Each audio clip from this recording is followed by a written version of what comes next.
नवरात्रीच्या तुम्हा सर्वांना खूप खूप शुभेच्छा. नवरात्रीची सांगता होते पुरणपोळीच्या नैवेद्याने आणि जर तेच पुरण पातळ झालं तर काय करायचं हेच आज आपण या व्हिडिओमध्ये बघणार आहोत. तर नक्की घरी ट्राय करून बघा. तर त्यासाठी आपल्याला लागणार आहे चणा डाळ. किती माणसांसाठी किती चणा डाळ घ्यायची, तर इथे आपण एक मोठी वाटी चणा डाळ घेतली आहे आणि ती स्वच्छ करून घ्यायची. तुम्ही जर घरगुती चणा डाळ घेतली तर त्यामध्ये एक चमचाभर तांदूळ नक्की घाला, कारण घरगुती चणा डाळीचं जे पुरण असतं ते छान तर होतंच, पण ते थोडंसं चिकट होतं. पण आज आपण इथे बाजारात जी चणा डाळ मिळते त्याचं पुरण बघणार आहोत. त्यासाठी चणा डाळ ही मोजून घ्यायची आहे. एका हातामध्ये जेवढी चणा डाळ बसेल तेवढी एका माणसासाठी पुरेशी होते. तर आपण ही मोजून घेणार आहोत. तुम्ही बघू शकता माझा हात बऱ्यापैकी मीडियम साईज आहे आणि एवढा जर तुम्ही घेतलं तर एका माणसासाठी एवढीशी चणा डाळ पुरेशी होते. म्हणून तुम्हाला जेवढ्या माणसांचं पुरण बनवायचं असेल, पुरणपोळ्या बनवायचं असेल, त्या प्रमाणामध्ये तुम्ही चणा डाळ घ्यायची आहे. तर 3 ओंजळ आपली ही चणा डाळ आहे आणि ही आपण आता कुकरमध्ये टाकून घेणार आहोत. आता ही बाजारातून मी आणली आहे म्हटल्यावर ही आपल्याला स्वच्छ धुवून घ्यायची. जर घरगुती चणा डाळ असेल तर ती तुम्ही फक्त पुसून घेतली तरी चालेल. तर तुम्ही बघू शकता आपण ही कुकरमध्ये टाकून घेतली आहे आणि त्यानंतर ही हलक्या हाताने आपल्याला धुवायची आहे. धुताना काय करायचं, खूप जास्त चोळायची नाही, हलक्या हाताने आपण ही धुवून घेणार आहोत. आणि धुताना नेहमी कोमट पाण्याचा वापर करायचा, म्हणजे चणा डाळ ही एकसारखी शिजली जाते आणि लवकरसुद्धा शिजली जाते. नाहीतर शिजल्यानंतर यामध्ये कणी असू शकते, म्हणून कोमट पाण्याचाच वापर करायचा. धुतल्यानंतर त्यामध्ये आपल्याला थोडंसं तूप घालायचं आहे आणि त्यानंतर अगदी थोडीशी त्यामध्ये हळद घालायची. बाजारातून आपण जी चणा डाळ आणतो ती थोडीशी पिवळसरच असते, म्हणून थोडंसं कमी आपण इथे हळद घातली आहे. पण तुम्ही घरगुती डाळ जर वापरली तर तिला चिमूटभर हळद जास्तच घाला, कारण त्याचं जे पुरण असतं ते थोडंसं असं पांढरं होतं. आता यामध्ये आपण पाणी घातले तर 1.5 ते पावणे 2 पट पाणी घाला, किंवा जर तुम्हाला कट जास्त हवा असेल तर 2 ते 2.5 पट पाणी घातलं तरी चालणार आहे. आता हे आपण गॅसवर ठेवणार आहोत. तर झाकण लावूया आणि कमी गॅसवर, म्हणजे उकळी आल्यानंतर गॅस कमी करायचा आणि फक्त 10 मिनटे हे शिजून घ्यायचे. जर तुम्हाला याच्या शिट्ट्या करायच्या असतील तर कमीत कमी 5 ते 6 शिट्ट्या करून घ्यायच्या.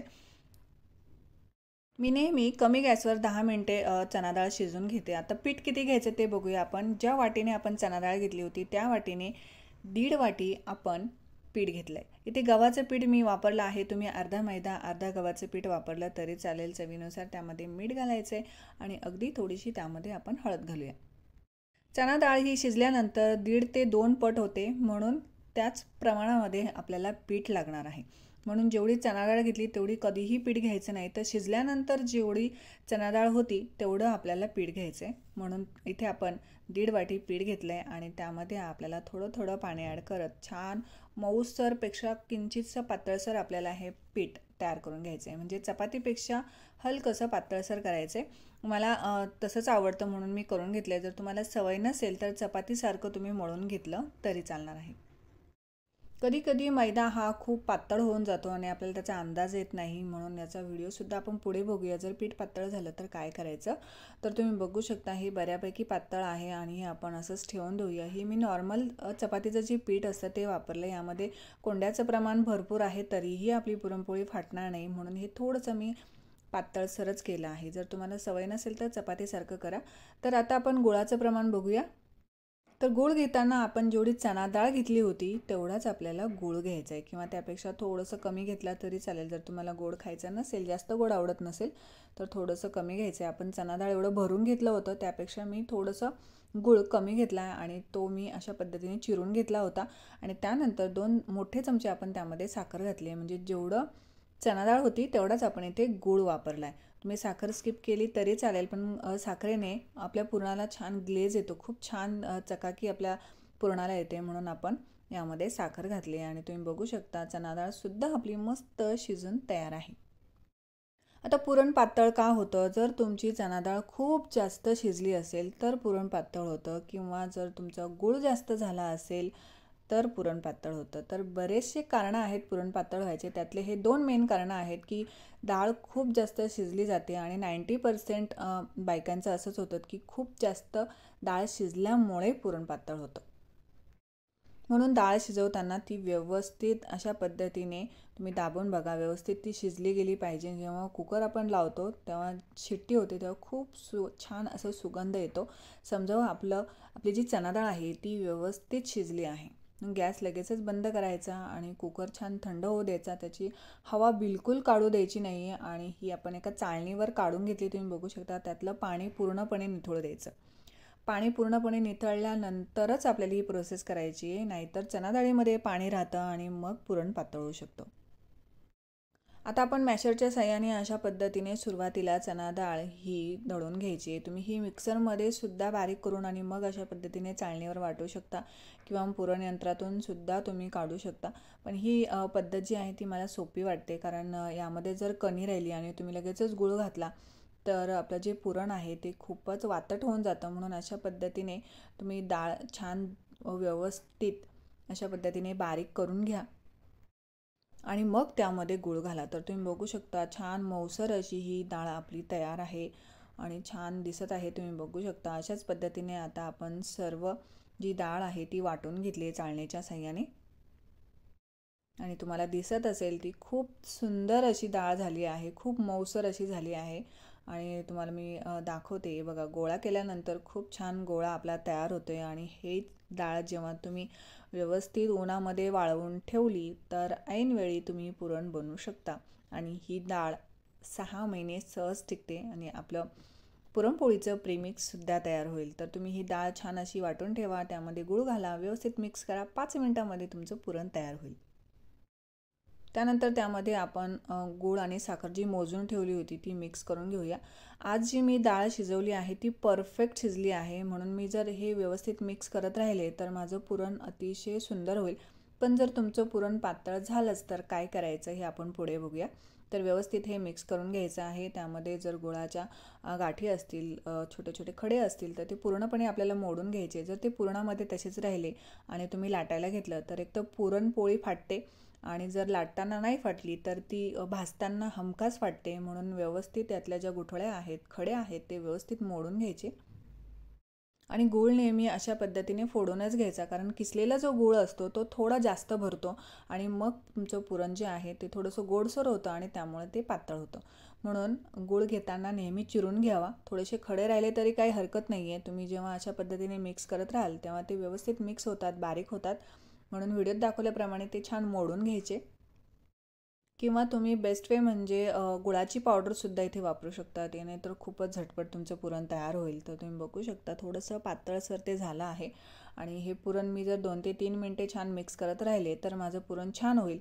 पण जर पुरण पातळ झालं आहे हे तुम्हाला कसं ओळखायचं आहे, तर अशा पद्धतीने जेव्हा तुम्ही पुरणाला हात लावाल तेव्हा तुम्हाला त्यातला जो पाणी आहे ते हाताला लागेल आणि समजा आपलं पुरण पातळ आहे किंवा ते घट्टच होत नाही आहे तर माझं हे पुरण थोडंसंच पातळसर दिसतंय, पण हे 2 ते 3 मिनिटांनंतर छान घट्ट होईल.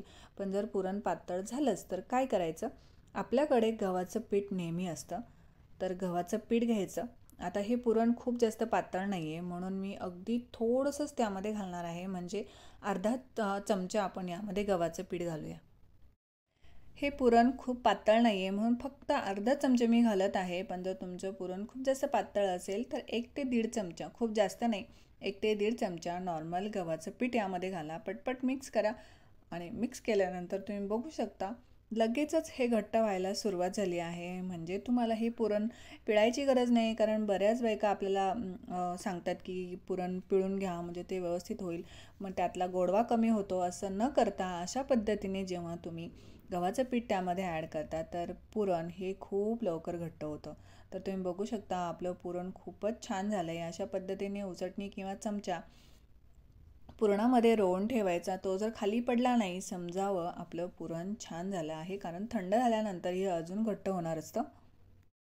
पुरण जर पातळसर राहिलं तर आपल्या पुरणपोळ्या या फाटू शकतात. म्हणून व्यवस्थित तुम्ही बघू शकता आपली जी उचटणी आहे ती छान रोवली जाते. पुरण कमी असलं तरी त्यामध्ये उचटणी छान रोवली जाते, अजिबात ती इकडे तिकडे पडत नाही आहे. म्हणजे आपलं पुरण छान तयार झालं आहे असं समजावं.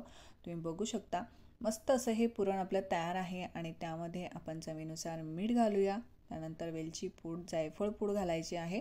तुम्ही यामध्ये केसरसुद्धा घालू शकता, त्याने सुद्धा खूप छान चव आपल्या पुरणाला येते. किंवा बदामाची पावडर घालू शकता किंवा काजूची पावडरसुद्धा पुरणामध्ये खूप सुंदर लागते.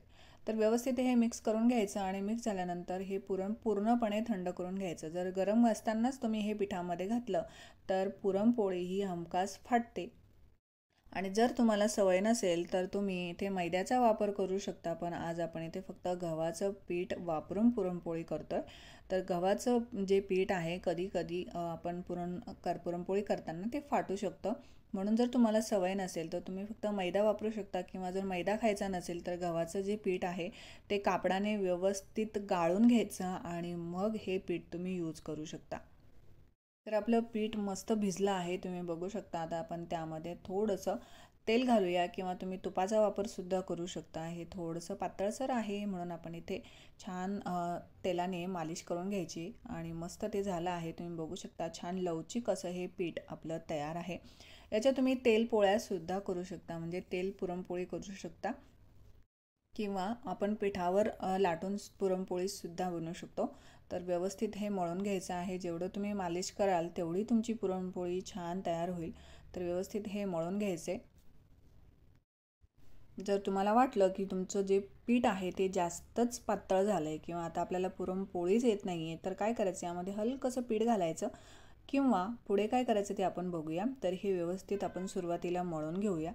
ज्या पद्धतीने आपण मटका रोटी करतो त्याच पद्धतीने आपल्याला मळून घ्यायचे.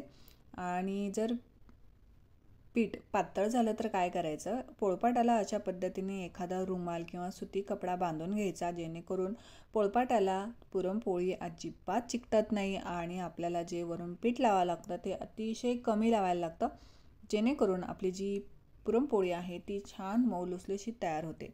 तर आपण कपडा व्यवस्थित बांधून घेतला आहे. त्यानंतर एक छोटासा गोळा घ्यायचा, त्यामध्ये थोडंसं आपण सुकं पीठ घातलं आहे आणि व्यवस्थित हे मळून घ्यायचं. पारी करायची. मोदकाला ज्या पद्धतीने आपण पारी तयार करतो त्याच पद्धतीने हे करून घ्यायचे आहे. आणि हाताला जर पीठ चिटकत असेल तर थोडंसं सुकं पीठ घ्यायचं आणि व्हिडिओत दाखवल्याप्रमाणे असं करून घ्यायचं. जर तुम्हाला ते जमत नसेल तर हातावर अशा पद्धतीने ते थापून घ्यायचं, व्यवस्थित पातळसर करून घ्यायचं. आणि तेही जमत नसेल तर साधं पोळपाटावर ठेवायचं आणि अशा पद्धतीने प्रेस करून घ्यायचं. त्यानंतर त्यावर अगदी थोडंसं सुकं पीठ आहे ते घालायचं. त्यानंतर पुरणाचा गोळा आपण यावर ठेवणार आहोत. जेवढं पीठ होतं तेवढाच पुरणाचा गोळा, किंवा जेवढं पीठ होतं त्याच्या दीडपट पुरणाचा गोळा घ्यायचा आणि व्हिडिओत दाखवल्याप्रमाणे तो आपण एकत्र करून घेणार आहोत. मोदकाला आपण वरच्या बाजूने प्रेस करतो, तर पुरणपोळी करताना अशा पद्धतीने खालच्या बाजूला प्रेस करायचं आणि हळूहळू पीठ जे आहे ते खालच्या बाजूला न्यायचं. व्यवस्थित गोळा तयार करायचा आणि वरचं जे पीठ असतं ते काढून घ्यायचं. हलक्या हाताने काढायचं आहे, म्हणजे दोन्ही बाजूनी जे पीठ असतं ते समान बसतं आणि पुरणपोळी दोन्ही बाजूने व्यवस्थित छान तयार होते. हलक्या हाताने प्रेस करून घ्यायचे, लगेचच लाटणं लावायचं नाही, नाहीतर पुरणपोळी ही फाटू शकते. म्हणून हलक्या हाताने प्रेस करून घ्या. त्यावर थोडंसं सुकं पीठ घाला, कारण आपण जे पीठ बनवलं होतं ते जरा पातळच आहे आणि त्याने आपली जी पुरणपोळी आहे ती छान मऊ लुसलुशीत तयार होईल. ही तुम्ही तेलावर सुद्धा लाटू शकता. तर लाटणं घेताना सुद्धा काय करायचं, जे प्लेन लाटणं असतं तेच वापरायचं, म्हणजे आपली पुरणपोळी अजिबात फाटत नाही. आता आपण पुरणपोळी ही लाटून घेणार आहोत. जर लाटण्याला पुरणपोळी चिकटत असेल तर अगदी थोडंसं तेल किंवा पीठ लावू शकता. आणि याच पद्धतीने आता आपण पुरणपोळी ही लाटून घेऊया. तर तुम्ही बघू शकता आपली पुरणपोळी मस्त अशी तयार झाली आहे. तर मस्त एकसारखी अशी ही पातळ पुरणपोळी आपली तयार आहे. आता आपण ती भाजून घेऊया. त्यासाठी तवा गरम करून घ्यायचा आणि त्यानंतर त्यावर पुरणपोळी आपण टाकून घेऊया आणि उचटणीच्या साहाय्याने आपण ही उलटून घेणार आहोत, कारण खूपच सॉफ्ट अशी ही पुरणपोळी आपली तयार झाली आहे. यावर मस्त तुम्ही तेल सोडू शकता किंवा तूप घालू शकता. व्यवस्थित ही आपल्याला करून घ्यायची आहे आणि मस्त ती दिसत आहे, तुम्ही बघू शकता. मस्त अशी ही पुरणपोळी आपली तयार आहे. तर पुरण पातळ झालं तर काय करायचं, हा प्रश्न मी तुमचा नक्कीच सोडवला असं मला वाटतं. तर ही टिप तुम्ही नक्की घरी ट्राय करून बघा आणि चॅनलला सबस्क्राईब केलं नसेल तर चॅनलला सबस्क्राईब करा, लाईक करा, शेअर करा, आवडल्यास कमेंट करा. व्हिडिओ बघितल्याबद्दल थँक्यू.